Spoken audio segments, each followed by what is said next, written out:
Hello guys, welcome to my channel Zoologist AK and I am Aarti Kaushik again here with another video that is based on plant kingdom, that is specially classification of plants, and this is part 2 of this topic. In the first video I have discussed about cryptogamae, जिसमें हमारे जो seed होते हैं और जो sex organs होते हैं plant के वो क्लासी मतलब विजिबल नहीं होते हैं। और इसमें आती हैं हमारी एल्गी और आते हैं ब्रायोफाइट्स और आते हैं टेरिडोफाइट्स। अगर मैं यहाँ पे बात करूँ ब्रायोफाइट्स की तो इसमें आते हैं लिवरवोर्ट्स और मोजेस, और एल्गी का फर्दर डिवीजन होता है ब्राउन ग्रीन एल्गी में और रेड एल्गी में। और टेरिडोफाइट्स की अगर मैं बात करूँ तो इसमें आते हैं फंस वगैरह। तो यहाँ पे इस part 2 of this topic in which I am going to discuss about phanerogamae. Phanerogamae मतलब जिसमें हमारे जो सेक्स ऑर्गन्स हैं वो विजिबल होंगे, और इनमें ये जो प्लांट्स होंगे ये फ्लावर को कंसिस्ट करेंगे, जो कि रिप्रोडक्टिव बॉडी होती है प्लांट की। अब रिप्रोडक्टिव बॉडी होती है तो उसमें मेल और फीमेल जो सेक्स ऑर्गन हैं वो भी विजिबल होंगे और सीड भी विजिबल होंगे। तो जिम्नोस्पर्म्स और एंजियोस्पर्म्स में इसको फर्दर क्लासीफाई किया गया है। एंजियोस्पर्म को फर्दर क्लासीफाई किया गया है मोनोकोट में, जिसमें एक कोटिलीडोन होता है, और डाइकोट में फर्दर क्लासीफाई किया गया है। समझते हैं स्पर्म के नाम से समझते हैं। जिम्नो मीन्स नेक्ड और स्पर्मा मीन्स सीड, मतलब इसमें नेक्ड सीड मिलेंगे। जो जिम्नोस्पर्म्स होते हैं ये भी माना जाता है कि ये प्लांट्स जो हैं ये एंजियोस्पर्म से इवोल्व हुए हैं, बट ये हमारे मोस्ट एशियंट ग्रुप होता है सीड प्लांट्स का, और इनको इंट्रोड्यूस किया था थियोफ्रास्टस ने। Theophrastus also known as father of botany.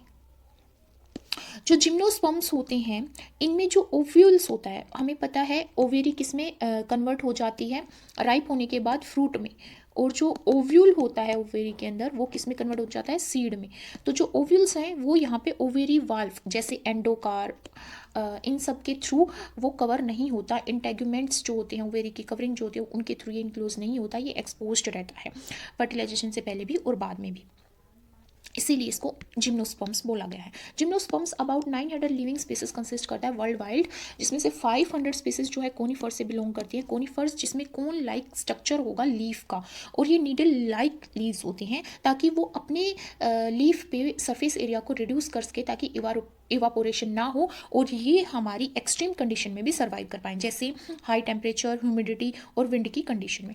Cone bearing plants भी इनको बोला जाता है। वर्ल्ड टालेस्ट जिम्नोस्पर्म्स ट्री होती है सिकोवा, जो हमारी 368.5 फीट हाइट उसकी अब तक एस्टिमेट की गई है। लॉन्गेस्ट जिम्नोस्पर्म जो एज के मामले में मतलब अब तक लंबा जो जिम्नोस्पर्म सर्वाइव कर पाया है वो है पाइनस, अबाउट 4900 ईयर्स ओल्ड है। और स्मॉलेस्ट वन की बात करें तो जाइमा पाइगमा। मोस्टली पेरिनियल होते हैं, मतलब कि ये साल में 2 बार फ्रूट या फ्लावर्स देंगे या सीड देंगे। जेरोफाइटिक मतलब ये वाटर स्कार्सिटी की कंडीशन में भी सर्वाइव कर जाएंगे, जैसे डेजर्ट वगैरह में। एवरग्रीन हमेशा ग्रीन रहते हैं। आर्बोरियल होते हैं, प्लांट्स के ऊपर भी चढ़ने की कैपेबिलिटी रखते हैं। और ये यूरोफाइटिक भी होते हैं, प्लांट्स के ऊपर भी ग्रो करते हैं। कभी देखा होगा कि पीपल के पेड़ के ऊपर कुछ और प्लांट्स ग्रो कर गया है, वो सब ये वुडी प्लांट्स होते हैं, मतलब इनमें बार्क्स मिलती है। इनका स्टेम जो होता है वो वुडी होता है। प्लांट्स की जो बॉडी है वो स्पोरोफाइटिक होती है और वो डिफ्रेंशिएट होती है रूट, स्टेम और लिम्स पे। हमने ब्रायोफाइटा में क्या सीखा कि वहाँ पे थैलोइड कंडीशन मिलती है जिसमें रूट, स्टेम और लीव्स डिफ्रेंशिएट नहीं होते। बट जिम्नोस्पर्म्स में हम ये बता सकते हैं कि ये रूट पोर्शन है, स्टेम पोर्शन है और लीव पोर्शन है, मीन्स हम उनको डिफ्रेंशिएट कर सकते हैं। Well developed tap root system मिलता है इसमें, और कुछ केसेस में रूट सिम्बायोटिकली एसोसिएट होती है एल्गी के साथ। सिम्बायोटिक एसोसिएशन का मतलब ये होता है दो ऑर्गेनिज्म ऐसी रिलेशनशिप और ऐसी एसोसिएशन में हो जिसमें दोनों को बेनिफिट हो और किसी को भी हार्म ना हो। जैसे अगर मैं बात करूँ यहाँ पे तो माइकोराइजा जो है पाइनस के साथ फंगल एसोसिएशन होती है, जो फंगस एसोसिएटेड होती है पाइनस के साथ, तो माइक्रोराइजा वाली फॉर्म होती है वो। अगर हम साइकस की बात करें तो साइकस की स्मॉल स्पेशलाइज्ड रूट होती हैं जिसको हम कोरालोइड रूट बोलते हैं साइकस की, और ये एसोसिएट होती है साइनोबैक्टीरिया के लिए। और ये जो साइनोबैक्टीरिया है नाइट्रोजन फिक्सेशन में मेजर रोल प्ले करता है, तो प्लांट को बेनिफिट मिलता है। अब जो जिम्नोस्पर्म्स तो अगर मैं बात करूँ यहाँ पे लीफ की, तो जो लीफ होता है वो सिंपल और कंपाउंड दोनों होते हैं। अगर मैं साइकस की बात करूँ तो इसमें पिनेट वेनेशन मिलता है, मतलब कि एक मेन वीन है, ये मेन वीन है जो बेस से अराइज होगी, और फिर स्मॉल स्मॉल जो वीन होंगी वो इससे ब्रांच्ड फॉर्म में अराइज हो रखी होंगी। ये हमारी होती है पिनेट वेनेशन। और स्टेम्स जो होता है वो अनब्रांच्ड होता है, साइकस में हम देख सकते हैं, और ब्रांच्ड होता है हमारा पाइनस में और सिड्रस में। जिम्नोस्पर्म्स हेटेरोस्पोरस होते हैं। हेटेरोस्पोरस का मतलब है कि उनके जो स्पोर्स होंगे वो डिफरेंट साइज़ के होंगे, माइक्रोस्पोर्स, स्मॉल साइज़ के और मेगास्पोर्स। बोथ टाइप के जो स्पोर्स होते हैं वो स्पोरेंजिया एक बॉडी होती है जिसमें स्पोर्स हमारे म्यूसिस डिवीजन के थ्रू फर्दर डिवाइड होते हैं, बोन होते हैं। अगर मैं बात करूँ स्पोरोफिल की, जिससे स्पोरेंजिया अराइज होता है, वो अरेंज होती है स्पायरली अराइज होंगी एक एक्सिस के अराउंड, जिसके वजह से ये लेग्स और स्ट्रोबिली और कोन्स की फॉर्मेशन करेंगी। जैसे इस तरह से अराइज होंगी और कोन लाइक स्ट्रक्चर फॉर्म कर देंगे। तो इसमें हमारे जो माइक्रोस्पोर्स होंगे वो इस पोर्शन में माइक्रोस्पोर प्रेजेंट होंगे और यहाँ पे हमारे मैक्रोस्पोर प्रेजेंट होंगे। तो यहाँ पे मेल और फीमेल कॉन्स मतलब कि माइक्रोस्पोरेंजिया या माइक्रोस्पोरोफिल और मैक्रोस्पोरोफिल या मैक्रोस्पोरेंजिया कॉन्स जो हैं वो सेम ट्री पे होते हैं पाइनस के केस में, और अलग अलग ट्री होती है मेल कॉन के लिए और फीमेल कॉन के लिए साइकिस में। तो यहाँ पे जब हम बात कर रहे हैं मेगास्पोरेंजिया की या फिर मेगास्पोरोफिल्स की, जो फीमेल ऑर्गन्स देते हैं, उसमें होती है एक मेगास्पोर मदर सेल्स। जैसे मैंने जब रिप्रोडक्शन की बात की है प्लांट्स में, तो वहाँ पे हम बात करते हैं मेगास्पोर मदर सेल्स की, जो फर्दर डिफ्रेंशिएट हो जाती है किसमें, न्यू सेल्स की सेल्स में। और जो ये न्यू सेल्स होता है ये प्रोटेक्ट किया जाता है इनवेलप के थ्रू, और इसके अंदर जो प्रेजेंट होते हैं वो होते हैं ओव्यूल्स। हमें पता है जो ओव्यूल्स होते हैं वो फर्दर किस में डेवलप हो जाते हैं, सीड्स में, फ्रूट के अंदर सीड में कन्वर्ट हो जाते हैं। तो जो ओव्यूल्स हैं वो किस में फॉर्म होंगे, हमारे मेगा स्पोरोफिल्स, जो क्या कंसिस्ट करेगा, मेगा स्पोरोफिल मदर सेल या मेगा स्पोर मदर सेल्स। तो जो मेगा स्पोर मदर सेल्स हैं वो किस में डिवाइड होती है, मेगास्पोर मदर सेल्स जो होती हैं वो म्यूसिस के थ्रू फर्दर डिवीजन करती हैं। म्यूसिस में होता है 4 डॉटर सेल्स फॉर्म होंगी, तो यहाँ पे 4 मेगा स्पोर फॉर्म होंगे, जिसमें से एक जो मेगास्पोर होगा वो यहाँ पे मेगास्पोरेंजियम के अंदर इंक्लोज्ड होगा, जिसको हम न्यू सेलस बोल देते हैं। क्या कह देते हैं, न्यू सेलस। और फिर ये जो न्यू सेलस होता है ये further multi cellular female gametophyte में डेवलप हो जाता है। वो जो गेमेटोफाइट होता है उसमें एक या एक से ज़्यादा क्या होते हैं, आर्चिगोनिया होते हैं। आर्चिगोनिया या फिर हम बोले तो फीमेल सेक्स ऑर्गन होते हैं। जो मल्टी सेलुलर फीमेल गेमेटोफाइट है वो मेगास्पोरेंजियम के अंदर भी रह सकता है, मतलब कि आर्चिगोनियम को ना फॉर्म करके वो मेगास्पोरेंजियम के अंदर भी प्रेजेंट हो सकता है। तो यहाँ पे एक इंपॉर्टेंट पॉइंट नोट करने का ये है कि जिम्नोस्पर्म के केस में जो गेमेटोफाइट होते हैं फ्री लिविंग नहीं होते, वो स्पोरेंजिया के अंदर होते हैं। जैसे अगर मैं फीमेल ऑर्गन की बात करूँ तो वो मैक्रोस्पोरेंजिया के अंदर होंगे। अगर मेल की बात करूँ, जैसे मेल में क्या होंगे, पोलन ग्रेन्स, तो ये पोलन ग्रेन्स होंगे माइक्रोस्पोरेंजिया के अंदर।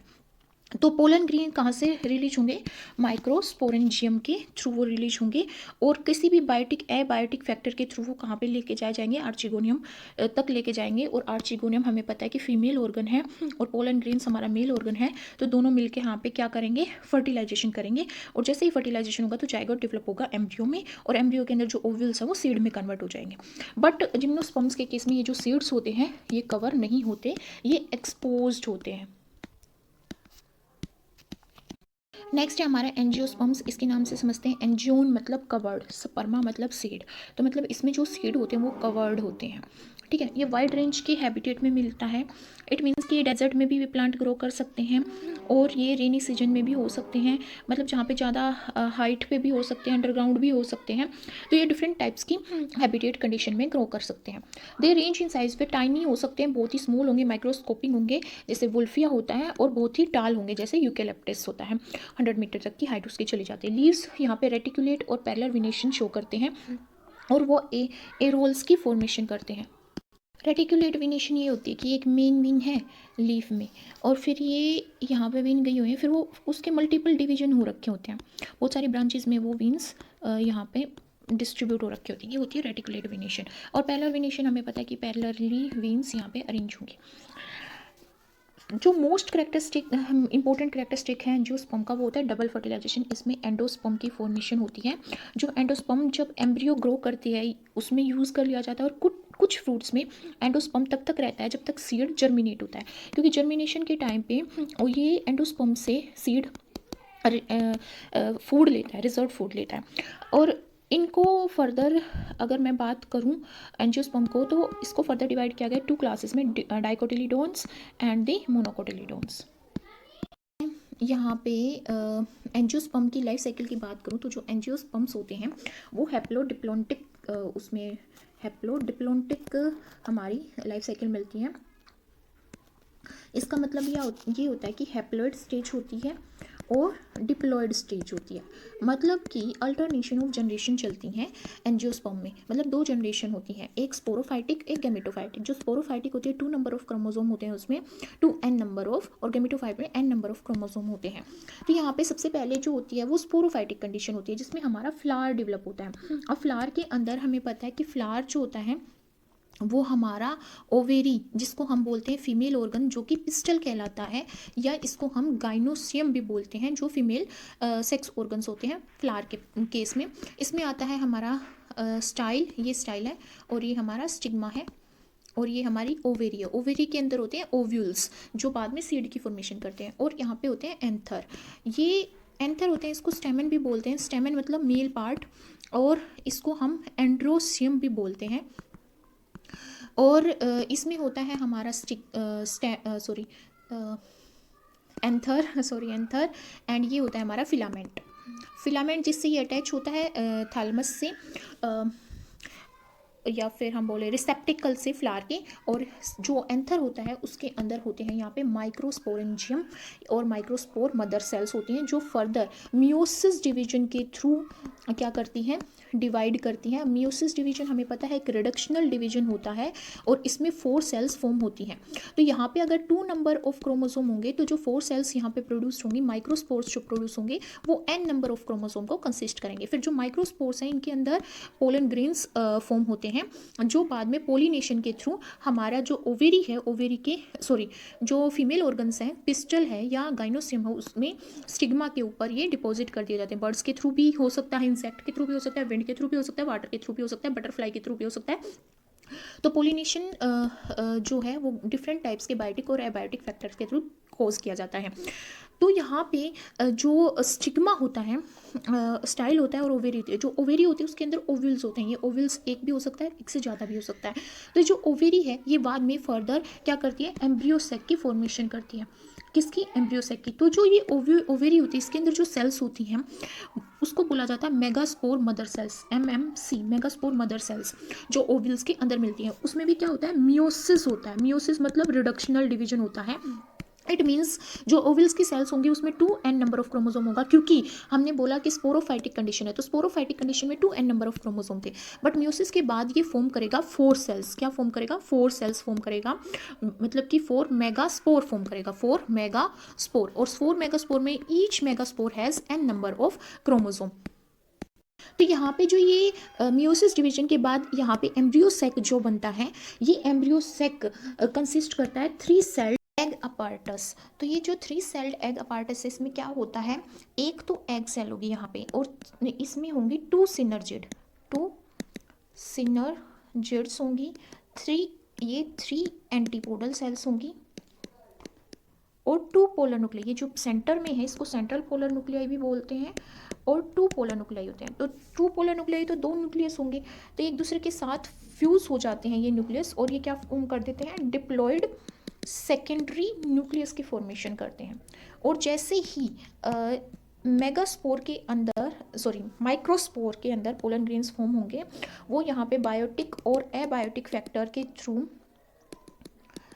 के थ्रू कहाँ पे, ये हमारे स्टिग्मा पे डिपॉजिट किए जाएंगे।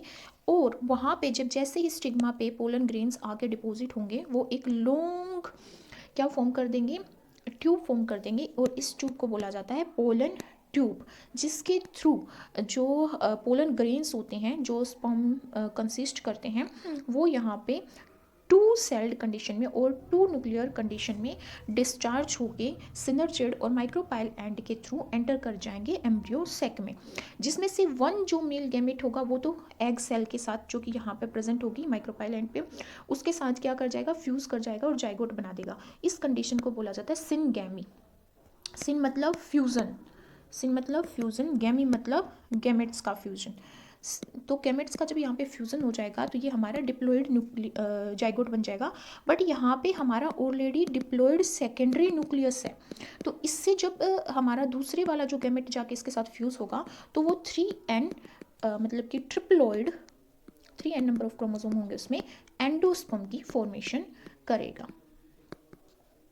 इसीलिए जो एंजियोस्पर्म है वो जिम्नोस्पर्म से डिफरेंट होता है, क्योंकि एंजियोस्पर्म में क्या होता है, डबल फर्टिलाइजेशन, एक तो एग सेल के साथ मेल गैमेट फ्यूज करेगा और एक सेंट्रल न्यूक्लियाई के साथ मेल गैमेट फ्यूज करेगा।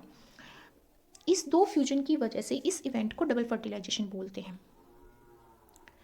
और जो जाइगोट होता है वो किस में कन्वर्ट हो जाता, डेवलप होता है, टू कोटिलीडोन्स में वो फर्दर डेवलप होता है। और जो यहाँ पे हमारा एंडोस्पर्म न्यूक्लियस होता है, प्राइमरी एंडोस्पर्म न्यूक्लियस, वो फर्दर एंडोस्पर्म में डेवलप हो जाता है, जो डेवलपिंग एम्ब्रियो को फर्दर क्या प्रोवाइड करता है, नरिशमेंट करता है। और किसी किसी फ्रूट में परसिस्ट रहता है। तो जो सीड होता है एंजियोस्पर्म का वो जर्मिनेट होगा, जब हम उसको ग्रो करेंगे तो उस टाइम पे जो एंडोस्पर्म है उससे सीड क्या करेगा, नरिशमेंट लेगा और जर्मिनेट हो जाएगा। और जो यहाँ पे जो ओवल्स प्रेजेंट थे वो ओवल्स यहाँ पे सीड में कन्वर्ट हो जाएंगे और ओवेरी जो है वो फ्रूट में कन्वर्ट हो जाएगी। और जो ओवेरी की कवरिंग होती है, जो इंटेगुमेंट होते हैं, वो यहाँ पे फ्रूट की कवरिंग फॉर्म कर देंगे। तो जैसे कि हम जानते हैं कि जो एंजियोस्पर्म है वो फर्दर आगे क्लासीफाई किए गए हैं मोनोकोट्स में और डाइकोट्स में। मोनो मतलब एक कोट होगा, डाई मतलब दो कोटिलीडोन्स होंगे। तो मोनिकोटिलीडोन्स के बारे में अंडरस्टैंड करते हैं। जैसे कि यहाँ पे मोनिकोटिलीडोन्स जो किए गए हैं, ये इनमें एडवेंटेशियस रूट होती है जो एपिकल पोर्शन से फॉर्म होती है, और वो एक सेकेंडरी रूट होती है जो डिफरेंट एडवर्स कंडीशन में फॉर्म होगी। जो लीव्स होंगे वो सिंपल होंगे, पैलर वेनेशन हम देख सकते हैं, पैलर वेनेशन इस तरह का होता है। और जो वस्कुलर बंडल्स हैं, इसके बारे में हम जब फिजियोलॉजी को डिस्कस करेंगे प्लांट्स में तब डिस्कस करेंगे। वस्कुलर बंडल फॉर्म होते हैं, वो स्कैटर्ड होंगे ग्राउंड टिश्यू में और उनका नंबर भी ज़्यादा होगा, और वो विदाउट कैम्बियम होंगे। कैम्बियम के थ्रू हम प्लांट्स की एज पता करते हैं, और वो इस तरह के सेकेंडरी सर्कल्स में हमें देखने को मिलते हैं। जो सीड होते हैं मोनोकोटिलीडोन्स के, वो वन कोटिलीडोन के साथ होंगे। जैसे सीरियल्स हमारी होती हैं एक कोटिलीडोन के साथ ऐसे, और बैम्बू ट्री है, शुगर केन है, पाल्म्स है, बनाना है, लिलीज है, ऑर्चिड, ये सब हमारे मोनोकोटिलीडोन्स में इंक्लूड किए जाते हैं। डाइकोटिलीडोन्स जो इस तरह के होंगे, डाइकोट होंगे। तो जो डाइकोटिलीडोन्स होते हैं उसमें टैप रूट सिस्टम मिलता है। कैसा टैप रूट सिस्टम, ठीक है। और जो लीव्स होते हैं उनमें रेटिकुलेट वेनेशन होता है। रेटिकुलेट वेनेशन इस टाइप का होता है कि जो मेन वीन है उससे बहुत सारी वीन क्या होंगी, डिवाइड हो रखी होंगी। जो फ्लावर्स होते हैं वो टेट्रामेरस और पेंटामेरस होंगे। जो वस्कुलर बंडल है वो रिंग की फॉर्म में यहाँ पे अरेंज कर रखे होंगे, रिंग 2 to 6 होगी और ओपन निम्ब होंगे, और यहाँ पे कैम्बियम प्रेजेंट होंगे। तो एक इंपॉर्टेंट डिफरेंस यहाँ पे यही है, रूट में डिफरेंस है कि मोनोकोट में एडवेंटेशियस रूट मिलेगी और डाइकोट में टैप रूट सिस्टम मिलेगा। यहाँ पे पैलर वेनेशन होगा, यहाँ पे रेटिकुलेट वेनेशन होगा, और यहाँ पे जो वस्कुलर बंडल होंगे विदाउट कैम्बियम होंगे और डाइकोट में कैम्बियम प्रेजेंट होंगे।